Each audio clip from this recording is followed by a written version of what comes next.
Hi guys, അസ്സലാമു അലൈക്കും. Welcome back to my channel Cherry's world. എൻ്റെ ചാനൽ ആദ്യമായിട്ട് കാണുന്നവരുണ്ടെങ്കിൽ ലൈക്ക് ചെയ്യുക, ഷെയർ ചെയ്യുക, സബ്സ്ക്രൈബ് ചെയ്യുക, തൊട്ടടുത്തുള്ള ബെല്ലൈക്കൺ ക്ലിക്ക് ചെയ്യുക. ഇന്ന് നമ്മൾ ഉണ്ടാക്കാൻ പോകുന്നത് ഒരു ഈസി സ്നാക്കാണ്.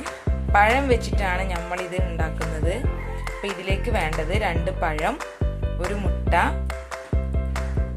2 ബ്രെഡ് പൊടിച്ചെടുത്തത്, 2 ടീസ്പൂൺ മൈദപ്പൊടിയിലേക്ക് ഒരു പിഞ്ച് മഞ്ഞൾപ്പൊടി, ഉപ്പും പഞ്ചസാരയും ചേർത്ത് വെച്ചിട്ടുള്ളൊരു മിക്സ്.